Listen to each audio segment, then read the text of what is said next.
سید باسط علی جیسے جو بلاگرز ہیں جو واقعہ آج اچھرا بازار میں کہہ رہے ہیں کہ جناب یہ تو ٹی ایل پی کے ساتھ منسوب کیا جا رہا ہے، بھائی جان کہاں پہ ٹی ایل پی کے ساتھ منسوب کیا؟ آنٹیاں لال رومال والی اور دوسری تیسرے جو ہیں وہ جناب ہمارے اوپر بہت زیادہ باتیں کس رہی ہیں کہ مولوی صاحب نے ہراساں کیا۔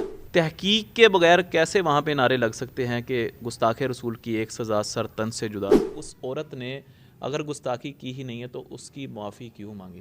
بسم اللہ الرحمن الرحیم، السلام علیکم یو ٹی وی گلوبل کے ناظرین، میں ہوں آپ کا میزبان امان اللہ قائم خانی۔ امید کرتا ہوں کہ آپ سب خیر و عافیت سے ہوں گے۔ ناظرین کرام، کل کے دن میں جو اچھرا بازار میں ایک واقعہ رونما ہوا، ایک خاتون جس نے عربک کیلیگرافی والا ڈریس پہنا ہوا تھا، اس کے اوپر دو الفاظ لکھے ہوئے تھے۔ علامہ صاحب بھی مرصد موجود ہیں، کل یہ موقع پر بھی موجود تھے، اور اسپیشلی جب اے ایس پی گلبرگ شہر بانو صاحبہ وہاں تھی، ایس ایچ او تھے اچھرا کے، اور ساتھ میں مقامی علماء تھے جنہوں نے اس معاملے کو موقع کے اوپر جو ہے پولیس کی موجودگی میں زیادہ آگے بڑھنے نہیں دیا اور تحقیق کر کے اس معاملے کو موقع پر ہی ختم کر دیا۔ علامہ صاحب، کل آپ جب وہ خاتون نے اسٹیٹمنٹ جاری کی تب بھی آپ ساتھ بیٹھے ہوئے تھے۔ یہاں پہ کچھ چیزیں سوشل میڈیا پہ ڈسکس کی جا رہی ہیں۔ سب سے پہلے تو میرا آپ سے سوال یہ ہے کہ وہ لفظ تھے کیا جو اس ڈریس کے اوپر لکھے ہوئے تھے؟ بسم اللہ الرحمن الرحیم۔ سب سے پہلے تو یہ آپ کو بتانا چاہوں گا، جب ہم نے وہ سسٹر کے جو ڈریس تھا اس کو ہم نے دیکھا تو دو لفظ لکھے ہوئے تھے، ایک الحیات ہمیں سمجھ آیا اور دوسرا جو ہے حلوہ، یہ دو لفظ تھے۔ پھر ہم نے وہاں پہ جا کے اے ایس پی صاحبہ کو بتایا کہ اس پہ کوئی گستاخی نہیں ہے، نہ ہی کوئی یہ قرآنی آیات ہیں یا قرآنی صورت ہے، بس یہ ایک عربک کیلیگرافک ہے۔ اور وہ سسٹر جو تھی انہوں نے بتایا کہ میں نے یہ لباس دبئی سے لیا تھا، اور میں نے سمجھا تھا کہ شاید یہ حروف تہجی الف با تا سا لکھے ہوئے ہیں، تو میں نے جسٹ ڈیزائننگ کے بیس کے اوپر یہ لے لیا۔ مجھے یہ نہیں پتہ تھا کہ یہ قرآن کے مشابہ ہو جائیں گے، اور نہ ہی میری کوئی اس طرح کی نیت تھی کہ شاید یہ قرآن ہے تو میں پہنوں گی یا بے ادبی کروں گی، تو ان کی کوئی ایسی نیت نہیں تھی۔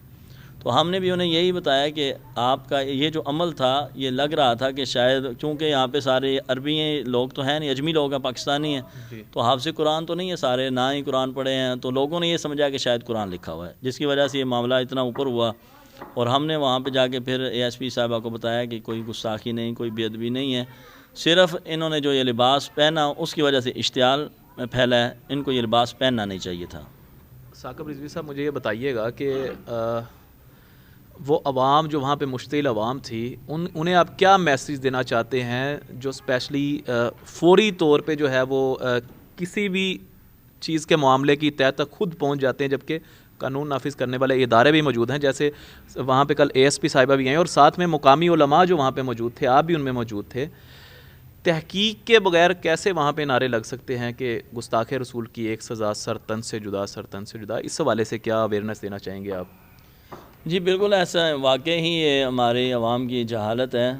یہ نعرہ اس وقت وہاں پہ نہیں لگانا چاہیے تھا جب علماء کرام موجود ہیں، سرکاری وہاں پہ عملہ موجود ہے، تو تحقیق کر کے ہی بات کرنی چاہیے۔ لیکن یہ نہیں ہے کہ اگر اس نعرے کو کسی ایک مکتبہ فکر کے ساتھ جوڑ دیا جائے۔ بازار تھا، تاجر برادری ہے، وہاں پہ ہر مسلک کا بندہ موجود تھا، اہل حدیث حضرات، دیوبندی حضرات، علماء اہل سنت اور عوام اہل سنت اور دیگر تاجران سارے موجود تھے۔ اب نعرہ کس نے لگایا، اس کو کسی ایک پارٹی کے ساتھ نہیں جوڑ دینا چاہیے، یہ نہیں کرنا چاہیے تھا۔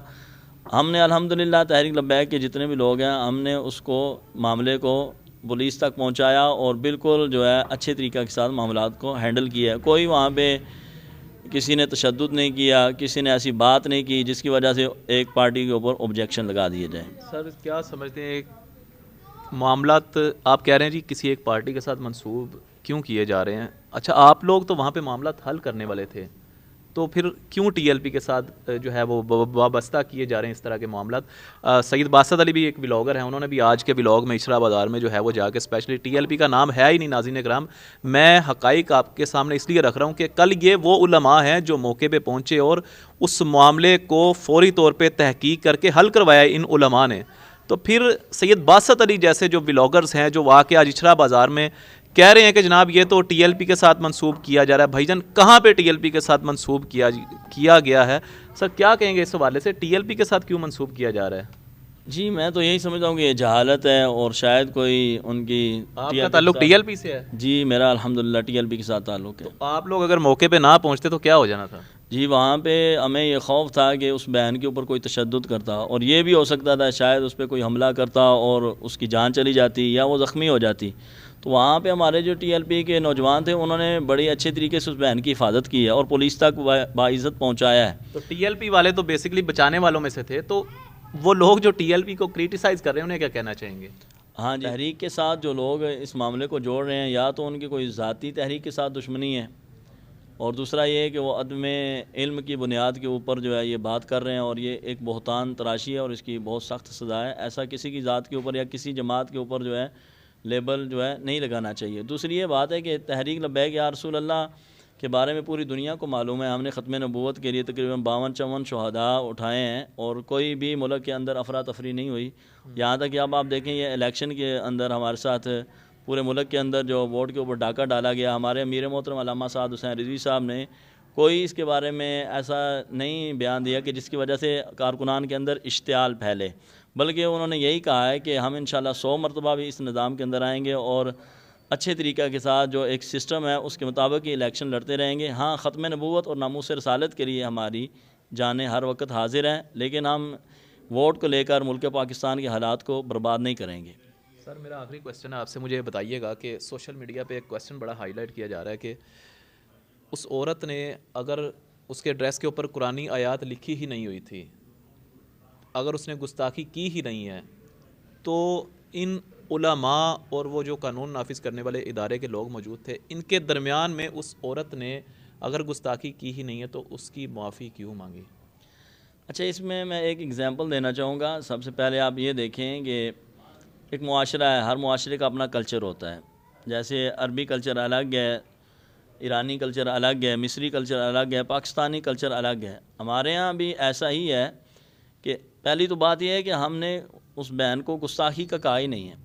ہم نے صرف یہی کہا کہ فار ایگزامپل آپ دیکھیں وہاں پہ ایس ایچ او بلال صاحب تھے تھانے میں نے ان کے منہ پہ بھی یہ بات کی ہے کہ آپ کا جو یہ لباس ہے سرکاری لباس ہے، اگر یہ میں پہن لوں اور میں پولیس میں میرا کوئی عہدہ بھی نہ ہو تو لوگ مجھے کہیں گے یہ سرکاری غدار ہے، اس نے سرکار کے سسٹم کے خلاف بات کی ہے اور یہ رولز کے خلاف کام کیا ہے.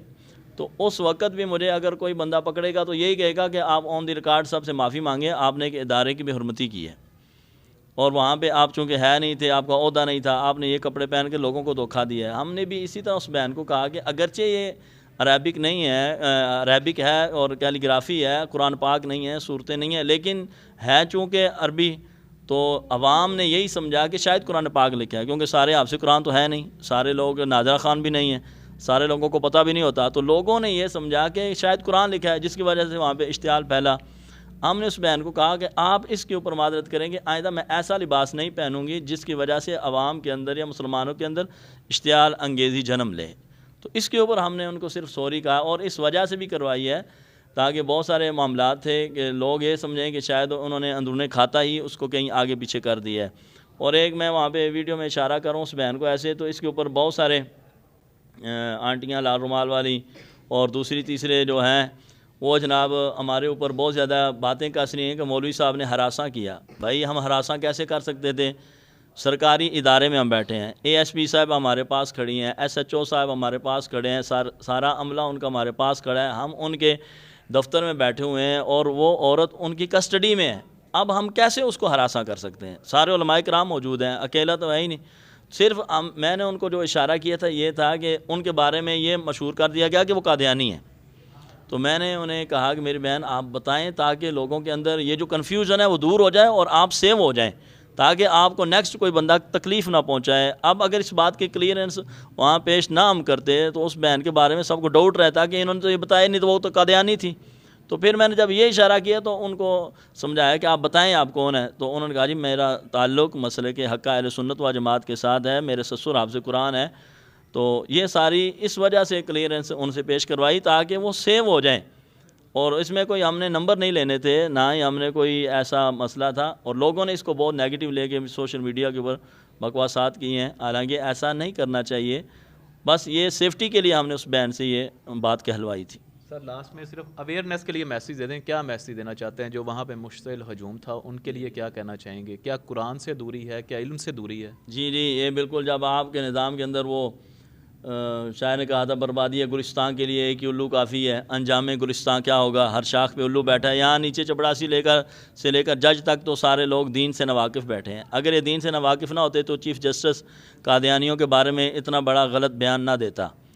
اصل مسئلہ یہی ہے کہ آپ کے پاس نظام نہیں ہے اور نہ ہی آپ کے پاس نظام اسلامی ہے۔ جب آپ کے عہدیداران دین سے ناواقف ہوں گے تو آٹومیٹکلی معاشرہ بھی جہالت کا شکار ہوگا۔